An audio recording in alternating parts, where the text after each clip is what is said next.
আল্লাহ তাআলা সাইয়েদনা ইব্রাহিম আলাইহিস সালামকে বললেন যে ইব্রাহিম, এবার আরো বড় একটি কাজে তোমাকে অ্যাসাইন করব, বড় একটি মিশনে পাঠাবো। সেটা হচ্ছে আমার ঘরকে তোমার আবার পুনর্নির্মাণ করতে হবে, অর্থাৎ রিকনস্ট্রাক্টিং দ্য কাবা।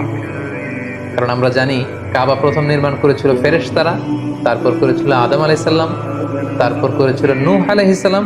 কিন্তু নূহ আলাইহিস সালামের মহাপ্লাবনে কাবা ধ্বংস হয়ে গিয়েছিল। সেটাকে আবার পুনর্নির্মাণের জন্য আল্লাহ তাআলা সাইয়েদনা ইব্রাহিম আলাইহিস সালামকে বললেন আবার মাইগ্রেট করো ফ্রম প্যালেস্টাইন টু মক্কা। আমরা যদি সাইয়েদনা ইব্রাহিম আলাইহিস সালামের জীবনী দেখি, কতবার যে তিনি মক্কা থেকে ফিলিস্তিনে এসেছেন, আবার ফিলিস্তিন থেকে 1200 কিলোমিটার পথ পাড়ি দিয়ে তিনি মক্কায় গিয়েছেন, তার কোনো ইয়ত্তা নেই। তিনি কাবা নির্মাণের জন্য গেলেন এবং সন্তান ইসমাইলকে নিয়ে কাবা নির্মাণ করলেন। আল্লাহ তাআলা বলেন ওয়াইদ বাওয়ানা লিইব্রাহিমা মাকানাল বাইত, আমি ইব্রাহিমকে I pointed out for Ibrahim the site of the house, Kaaba ঘরের সাইডটা আমি দেখিয়ে দিলাম। এটা কতটুকু উঁচু হবে, কতটুকু দৈর্ঘ্য হবে, কতটুকু প্রস্থ হবে, তার সবটুকু আমি ইব্রাহিমকে বুঝিয়ে দিলাম। সাইয়েদনা ইব্রাহিম আলাইহিস সালাম সাইয়েদনা ইসমাইল আলাইহিস সালামকে নিয়ে কাবা নির্মাণ শুরু করলেন। ছোট্ট ছেলে ইসমাইল পাথর কেটে এনে বাবার কাছে দেয়। বাবা ইব্রাহিম আলাইহিস সালাম রাজমিস্ত্রির ভূমিকায় অবতীর্ণ হলেন। তিনি নিজ হাতে আল্লাহ তাআলার ঘর কাবা তিনি নির্মাণ করতে শুরু করলেন। বাপ ছেলে দুজনই পড়তে আরম্ভ করলেন রব্বানা তাকাব্বাল মিন্না ইন্নাকা আনতাস সামিউল আলিম। হে আল্লাহ, আপনি আমাদের পক্ষ থেকে এই ইফোর্ট, এই ডেডিকেশনকে, এই কাজকে আপনি কবুল করে নেবেন। এবং আল্লাহ তাআলা বললেন যে ওয়াইদ জাআলনাল বাইতা মাসাবাতান লিন-নাসি ওয়া আমনা, আমি এই কাবা ঘরকে, ইব্রাহিম ইসমাইলের পদধূলি ধন্য এই কাবা ঘরকে গোটা বিশ্বের মানুষের মিলন কেন্দ্র বানালাম। যেটা আমরা হজ উমরার সময় দেখি, more than 2 million Muslims they gather together in Kaaba. কাবার চারিপাশে প্রায় 20 লক্ষেরও বেশি মানুষ একসাথে হজের সময় তারা সালাত আদায় করে। গোটা বিশ্ব থেকে প্রতিদিন উমরার জন্য মানুষ কিন্তু সেখানে যাচ্ছে, অর্থাৎ মানুষের একটা মিলন কেন্দ্র আল্লাহ তাআলা সেই এলাকাটিকে বানিয়েছিলেন। কিন্তু যেটা একটা সময় ছিল অনুর্বর, জনমানব শূন্য একটি এলাকা। এবং আল্লাহ তাআলা আমাদেরকে আদেশ করলেন ওয়াত্তাখিযু মিন মাকামি ইব্রাহিম মুসাল্লা, তোমরা ইব্রাহিমের দাঁড়ানোর জায়গাকে সালাতের জায়গা বানাও। অর্থাৎ যেই পাথরের উপর দাঁড়িয়ে সাইয়েদনা ইব্রাহিম আলাইহিস সালাম কাবাকে রিকনস্ট্রাক্ট করেছেন, আজ পর্যন্ত এই 2500-3000 হাজার বছর পরেও সেই পাথরটি আজও সংরক্ষিত আছে। আপনারা হজ উমরা যারা করেছেন তারা দেখেছেন সেই পাথরটির চারদিকে সেটা সংরক্ষিত আছে। সাইয়েদনা ইব্রাহিম আলাইহিস সালামের ফুটপ্রিন্ট সেখানে আছে, পায়ের ছাপ আছে।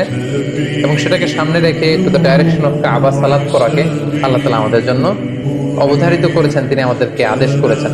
এবং সাইয়েদনা ইব্রাহিম এবং ইসমাইলকে বলেছেন তোমরা কাবা ঘরকে পরিচ্ছন্ন করো, ঝাড়ু দাও। সাইয়েদনা ইব্রাহিম আলাইহিস সালাম সফলতার সাথে কাবা পুনর্নির্মাণের এই মিশনটাও সম্পন্ন করলেন। সম্পন্ন করে তিনি কায়মুন বাক্যে আল্লাহ তাআলার কাছে একটা দোয়া করেছিলেন, ঐতিহাসিক দোয়া।